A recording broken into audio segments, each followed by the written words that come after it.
So, Dr. Samuel Dijankat, absolute pleasure to have you afternoon. It's daytime. I'm wondering why you're not at the clinic. You're a clinician. Why don't you introduce us?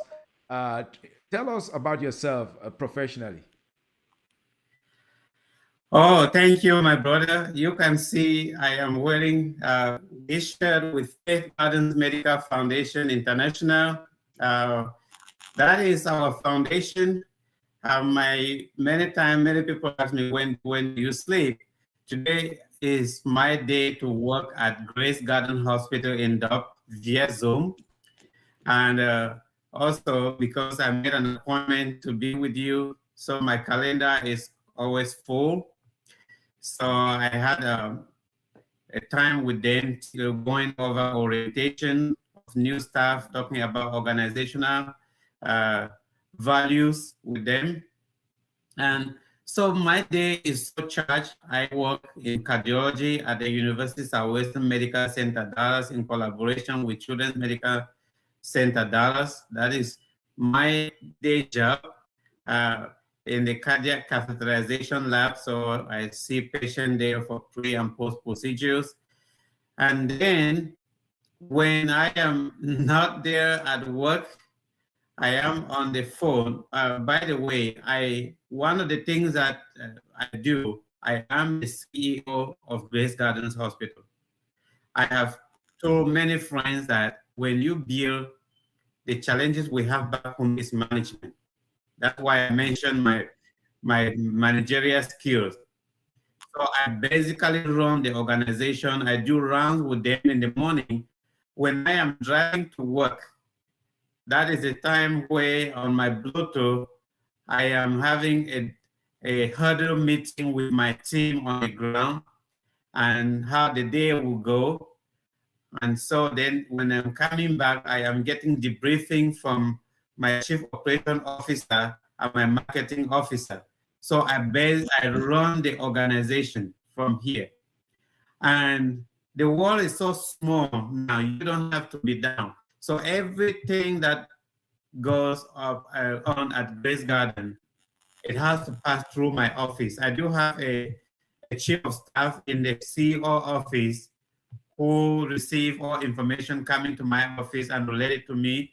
There's an operation officer and a business manager. And then we also have uh, our coordinator, our administrative coordinator. So we have chief operation officer, business director, marketing director, patient experience officer, and the Grace Garden coordinator. All these five, they work with me every day. And I've made sure in this world of technology, they all have cell phones that have Wi-Fi. So there is no reason for me to call. Yes. So that tells And me because you've taken Western standards all the I do have way into the heart of Bangolan. I could not applaud you more. But here. I want us to keep this a little bit on a lighter mood. I didn't even know that Faith Garden has such a fine shirt with such a fine grief.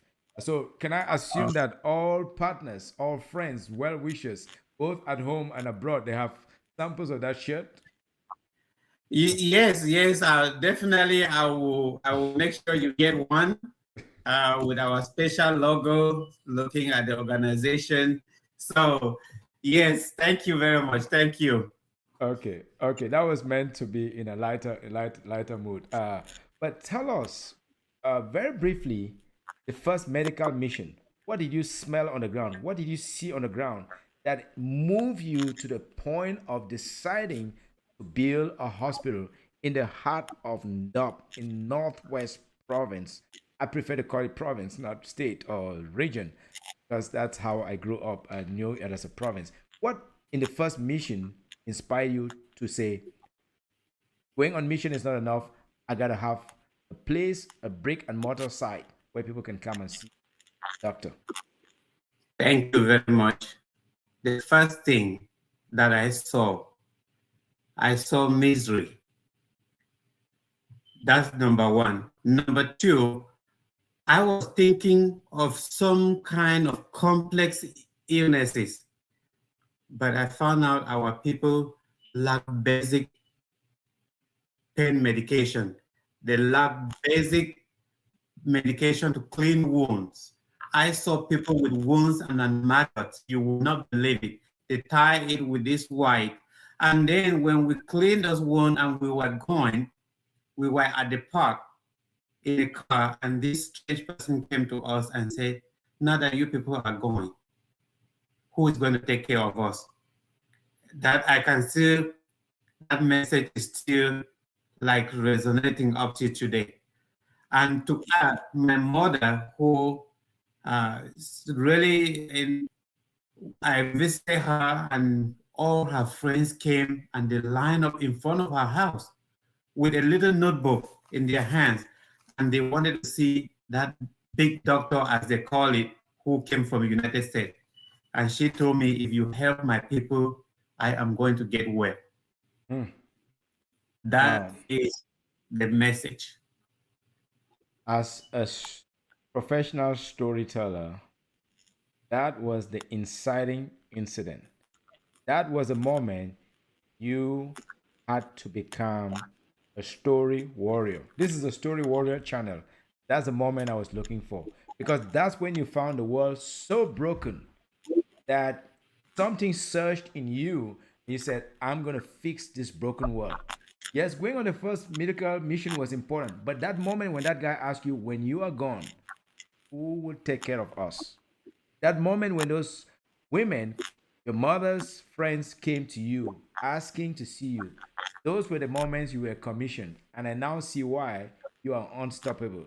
You are definitely unstoppable because that moment is etched in your memory. You can never forget that. But that's a story for another day. We'll tell that story some other day. But tell me, when you went on the first medical mission and came back, you resolved to do something about it, started to implement, you started to execute.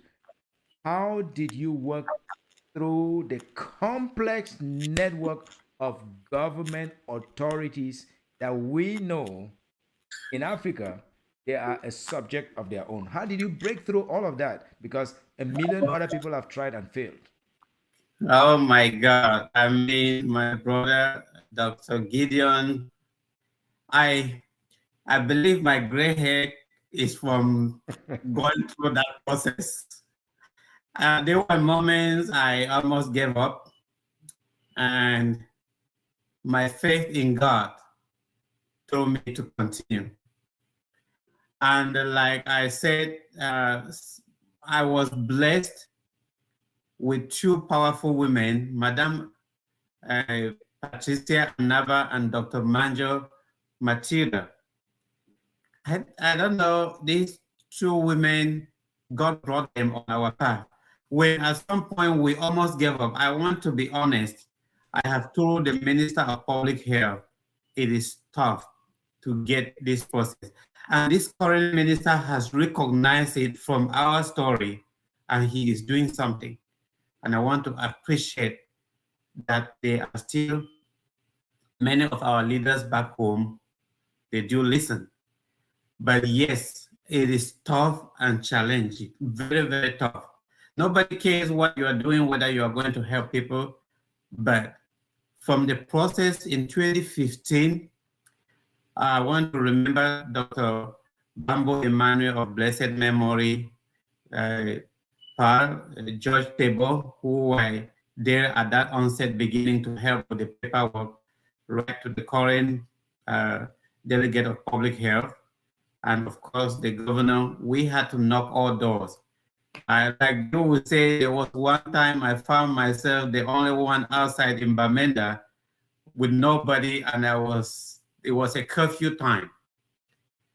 And I didn't know that I was going to survive. So I have been through situation where I'm driving and my car is the only car that is going and no car is coming. So yes, it's a mission of faith. As you say, it's a mission of faith. Thank you so much. I've heard you say it before that it's faith that got you through some of those difficult moments. And I know without a shadow of doubt that it took a lot of perseverance. Now you can look and say, you know what? We got something on the ground. Let me ask you a very quick one. Is Faith Garden or Grace Garden now financially sustaining? Yes. In a nutshell, let me explain. This is very important to encourage our brothers and sisters who are going back, who want to go do something. We started very small. So the current structure, the primary care center and the surgical center, is sustainable, meaning that they can pay their staff and they can take care of expenses. But we are far, far, far from where we want to be. So if you want to start a project back, start it small. We started with 9 staff, and I just told you we're at 55 staff. 3 doctors. There is no structure in DOP or in any district with 2 doctors. We have 3 doctors. And we are being told that we are just going above our head. So we are sustainable. We're able to pay our staff, and because we have a strict managerial system in place. Yes. That must be a testament to your managerial skills, leadership skills. In most of NDOP, is this district hospital still operational or not? No, we have to end in about a minute or two. Yes, the district hospital in Dub is operational. We also have another private hospital, St. John Hospital. There is also integrated health center. Yes. But I understand probably during the peak of the civil war or the crisis or conflict or whatever they call it, most of the other hospitals were not operational, and Grace Garden was probably the only one that was operational. Is that true, sir? So Grace Garden has been fully operational, and we are at the heart of the crisis. And I would say there have been times where things are tough, people will not even come out. But of course, Grace Garden has been the light in that area. Thank you so much. I think we end on that note that when you see darkness and you're committed to lighting a spark, never know how many people is served by that spark of light. I believe that Grace Gas is that spark that is not only serving the community in Ngoketunjia division, but the larger Northwest and the rest of Cameroon, because as a center of excellence in cervical cancer and many other areas, surely someday that would inspire other people in the diaspora to go and plant a seed and work hard in nurturing it with the hope that someday will provide a light of touch. Thank you so much, Dr. Dijankat, and all your team. Pray for you and hope that the Lord will continue to guide you forward.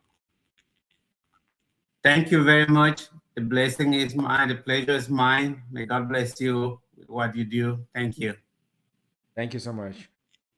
Bye. Ovawans, Story Warrior, thank you so much for watching.